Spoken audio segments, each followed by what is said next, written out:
Every day, the world tests you. A careless comment, a cold stare, a subtle insult dressed up as advice. It all pushes at your boundaries.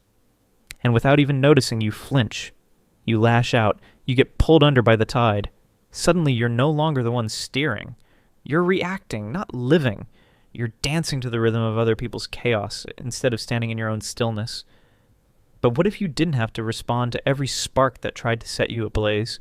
What if your strength wasn't in how loud you shouted back, but in how deeply you understood your silence? There is a power far greater than the urge to react. It's the power to choose, not from fear or ego, but from clarity. Every reaction is a surrender, but every choice, every mindful pause is a reclamation of your truth. Calmness isn't weakness, it's wisdom. It's the quiet voice that says, I know who I am, and nothing you say can shake that. Imagine living with a mind that no longer gets hijacked by noise, a heart that no longer takes things personally, a spirit grounded so deeply that the storm becomes just another sound in the distance. This isn't fantasy.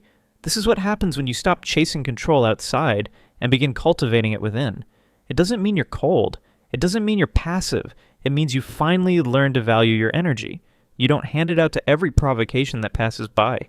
You don't trade your peace for every invitation to argue, because you know now, not every battle is yours to fight.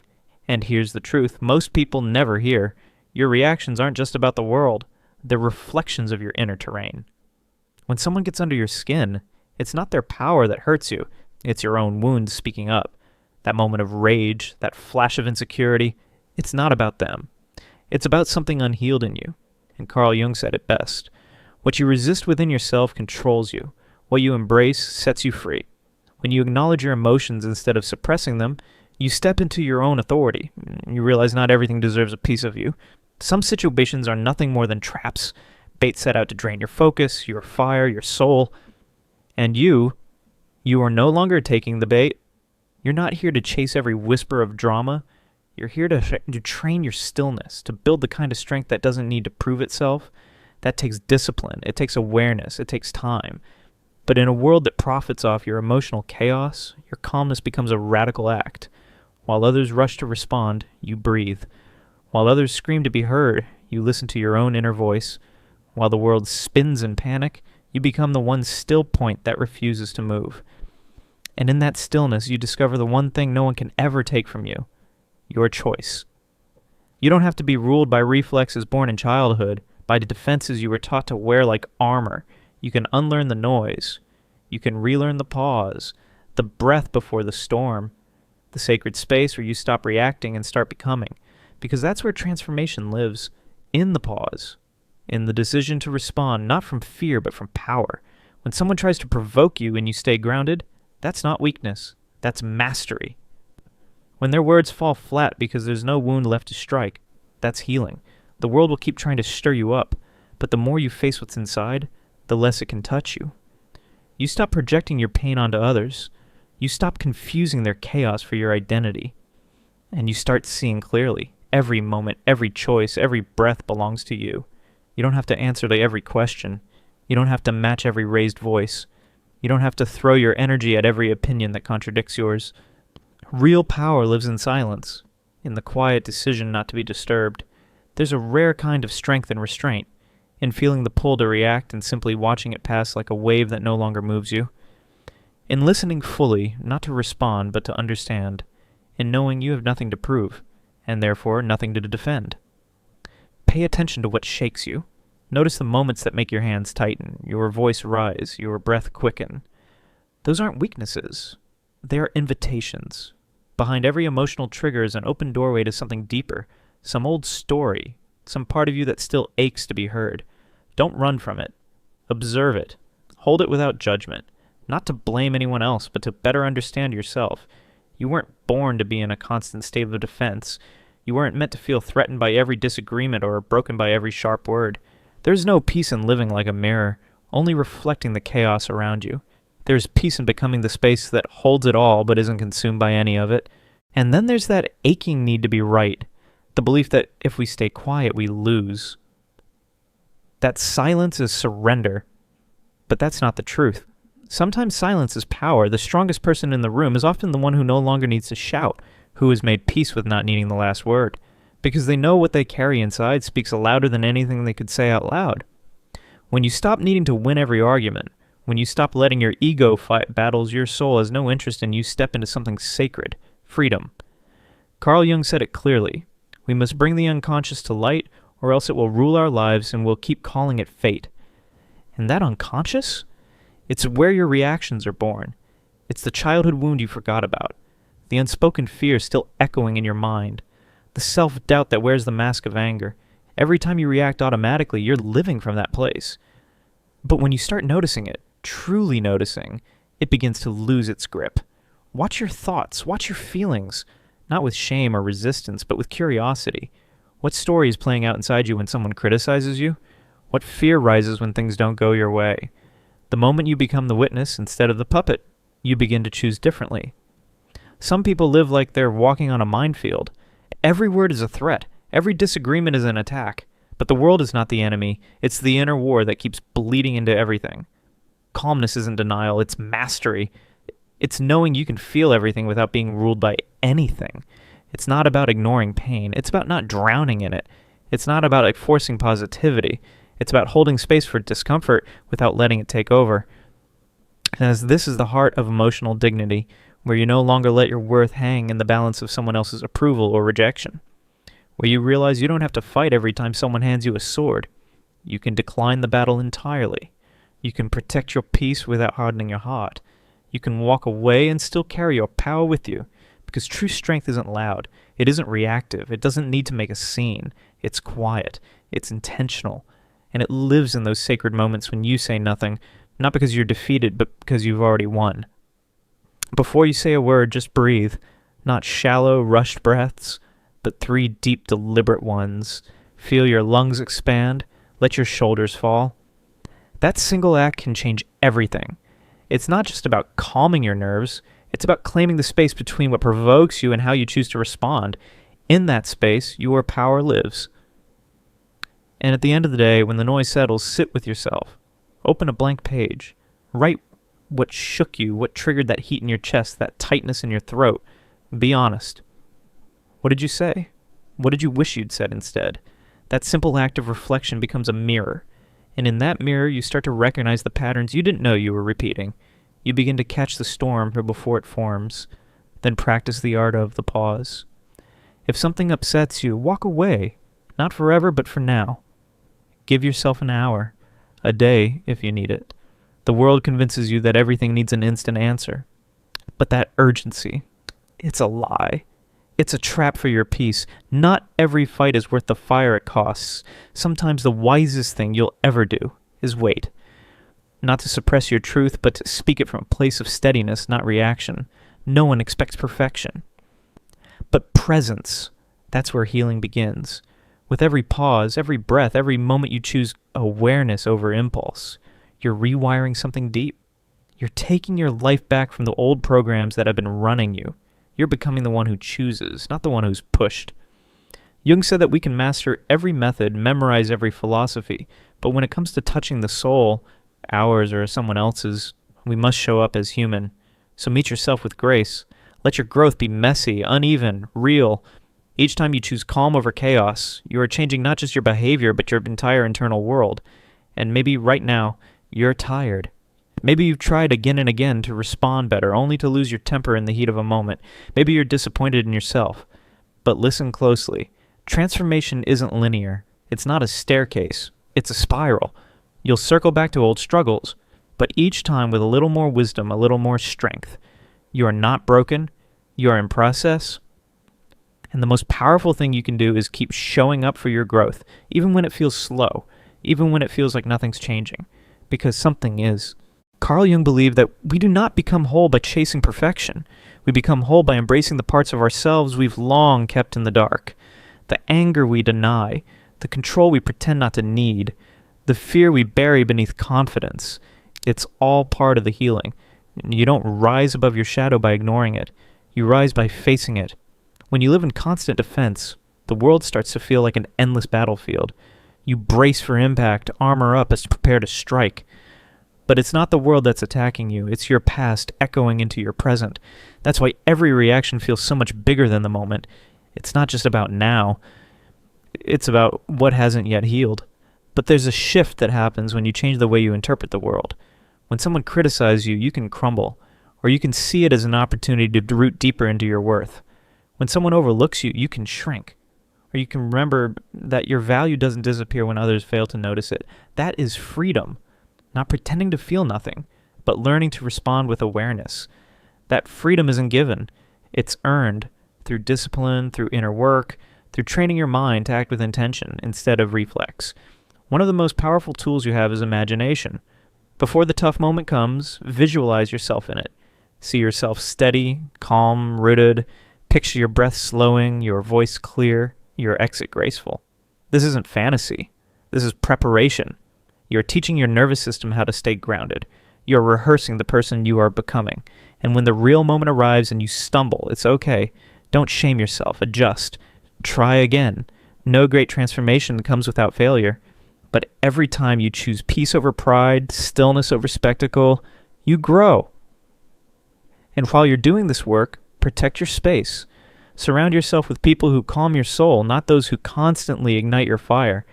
Energy is contagious. Be mindful of the company you keep. You don't have to cut people off to protect your peace, but you can build boundaries that keep your center intact. This is not about becoming untouchable. It's about becoming unshakable.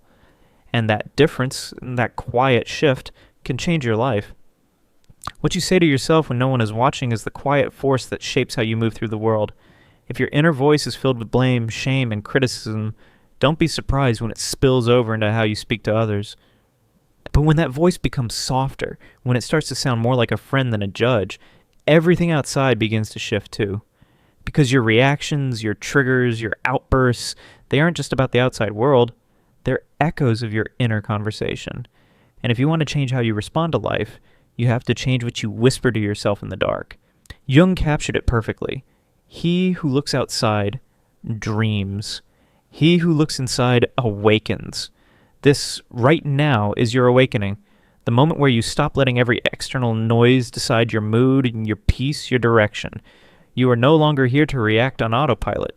You are here to choose clearly, consciously, powerfully. And now that you've felt the difference, there's something else you need to see. Every reaction costs energy. It's not just mental, it's emotional, physical, spiritual. The exhaustion you feel at the end of the day. Half of it comes from fighting invisible battles that were never yours to begin with, defending yourself in arguments that don't matter, competing with people who were never your competition, comparing your journey to lives that don't reflect your truth. That's where your power leaks out, slowly, quietly, until you're drained and unsure why. But the answer isn't out there. It's where your focus goes. It's what you choose to fuel. So ask yourself, where is your energy going? Are you spending it on chaos or growth, distraction or clarity? Jung knew that real balance begins not when we conquer the world, but when we begin to transform the way we experience it. It's not about becoming immune to pain or pretending nothing touches you. It's about growing wise enough to feel everything without being pulled apart by it. When you hear something cruel, you no longer absorb it as truth. You recognize it for what it is, a reflection of someone else's pain. When you're faced with tension, you don't have to match it. You can meet it with awareness, with grace, with grounded presence. That is wisdom, and it's built, not found, in the quiet moments no one sees. Start by managing your thoughts, not by suppressing them, but by tending to them. They are seeds, and what you plant is what grows. If you constantly feed fear, that's what will sprout in your body, your decisions, your relationships. But when you nurture thoughts of courage, stillness, and compassion, your entire way of being begins to shift. Most people never interrupt the loop. A thought arises, an emotion flares, and the body takes over. And before they even realize it, they've said the thing, done the thing, ruined the moment. Only afterward comes regret. But there's a small, powerful practice that changes everything. Name what you're feeling, quietly. I'm feeling anger. I'm feeling fear. That single step calls your awareness back. It reactivates your choice. Then say to yourself, I can choose how to respond. Simple words, but revolutionary because now you've taken back the wheel. You've bought yourself a second. And in that second, you've created space for a new version of you to rise. Calmness isn't built in grand gestures.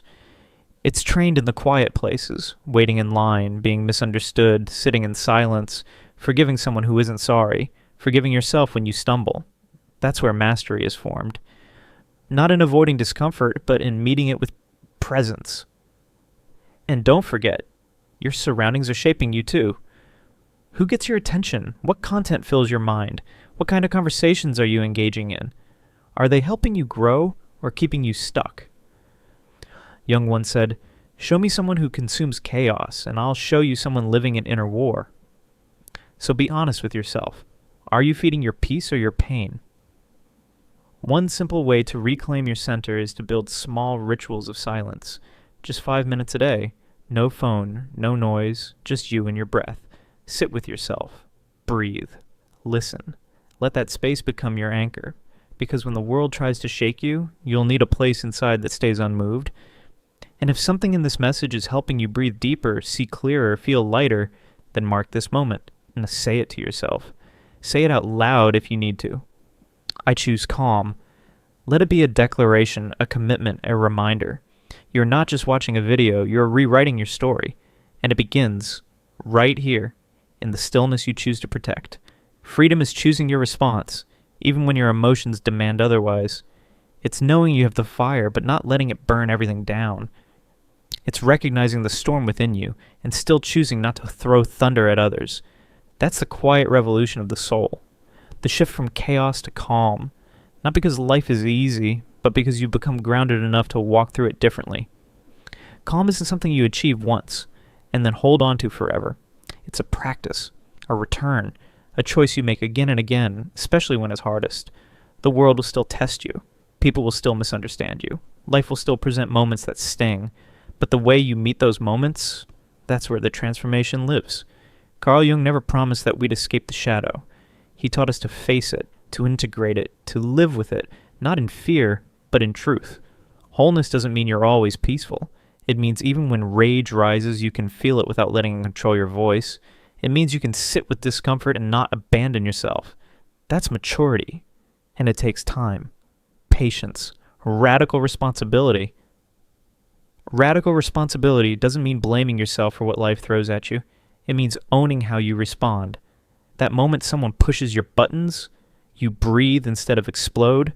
That time a message stings, you pause before reacting. Not because you're weak, but because you've learned not to hand your power to anyone else. Some confuse calm for surrender. They see your silence and mistake it for submission. But let them. They don't know the strength it takes to stay quiet when everything inside is shouting. They don't know the power it takes to hold your center when someone's trying to shake it loose. Calm is not the absence of fire. It's fire in control. One of the deepest lessons you'll learn on this path is emotional detachment. Not disconnection, not apathy, but the wisdom to stop attaching your peace to things you can't control. Other people's reactions, their judgments, their validation. You begin to see clearly what's yours to carry and what was never meant for your hands. That clarity builds a different kind of confidence. The kind that doesn't need to shout, doesn't need to prove, doesn't panic when things don't go as planned. It's the confidence of someone who has met themselves, who knows their worth without asking anyone else to confirm it. You can feel that presence when it walks into a room. You can feel that peace in their silence. And you can become that person, not one day, but today, with every conscious breath, with every pause, with every time you remind yourself that just because you feel something doesn't mean you have to act on it. Even if yesterday was messy, even if you lost your temper, even if you spiraled into old habits, today gives you a new doorway. You don't have to erase the past. You just have to learn from it. That's the gift of presence. It invites you to begin again without dragging the weight of yesterday into tomorrow. So make that quiet promise to yourself. I won't waste my energy on what weakens me. I choose to respond with awareness. Not as a slogan, but as a compass. Something to anchor you when emotions run high. When the world tests your boundaries. When old wounds rise looking for attention. That promise isn't about perfection. It's about direction. It's about reminding yourself in the middle of the noise that peace is still possible. That you're no longer the same person who once reacted to everything. You've outgrown that version. Silently, patiently, powerfully, you've started listening inward instead of lashing outward. You've chosen to understand rather than blame, to respond instead of react. And that decision, made again and again, is how you change your life. Because peace doesn't shout, it doesn't force, it doesn't seek validation. It grows quietly, and when it's real, it touches everything. Your relationships, your choices, your days. You wake up lighter, you speak more kindly, you walk with purpose. Not because life stopped being difficult, but because you stopped letting difficulty define you. That is real freedom, not the absence of consequences, but the presence of conscious choice. And you've earned it, one breath at a time. Real freedom is the quiet strength to pause when everything in you wants to explode. It's that breath you take when anger rises, the moment you feel the fire building in your chest. But instead of unleashing it, you choose to hold it, understand it, and rise above it. That is power. Not the kind that needs to be loud, but the kind that transforms everything it touches. It's looking someone in the eyes, knowing you could tear them down with your words, but instead choosing silence or compassion. Not because you're weak, but because you've outgrown the need to hurt just to prove a point. It's asking yourself, in the heat of the moment, what outcome do I truly want? And then choosing the response that aligns with your deeper self, not just your wounded self. That's where your energy becomes sacred.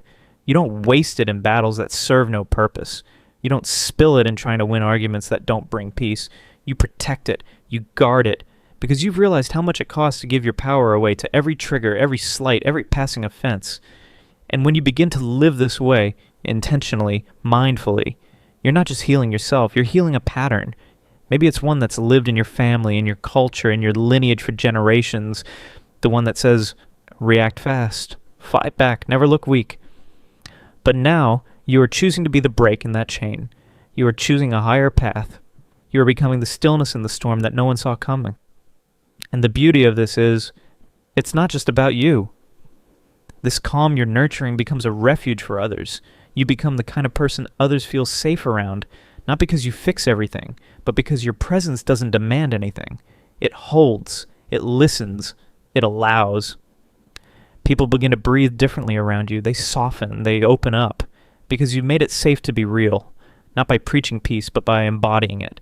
You no longer feel the need to prove yourself in every conversation. You no longer reach for control when things get uncomfortable. Instead, you trust your presence. You let your stillness speak for you, and maybe for the first time you understand what it means to lead, not through force, but through grace. Not by overpowering, but by anchoring. Not by being louder, but by being clearer.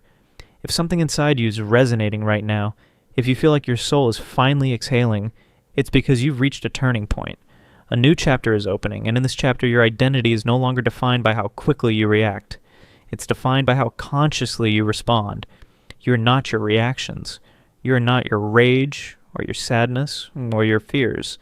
You're the one who watches them rise, and then chooses what to do with them. And in that moment of choice, you reclaim everything. That is where your freedom begins, not when life gets easier, but when you become stronger. When you learn to pause, breathe, and ask yourself, not what do I feel, but who do I want to be in this moment? So take these words with you. Let them live not just in your mind, but in your breath, your tone, your actions. Walk back into the world not ready to argue, but ready to understand. Not armored with anger, but anchored in clarity. Choose calm again, and again, and again, until it's no longer something you practice, but something you are. Until the world no longer pulls you into its chaos, because you've finally remembered where your peace lives.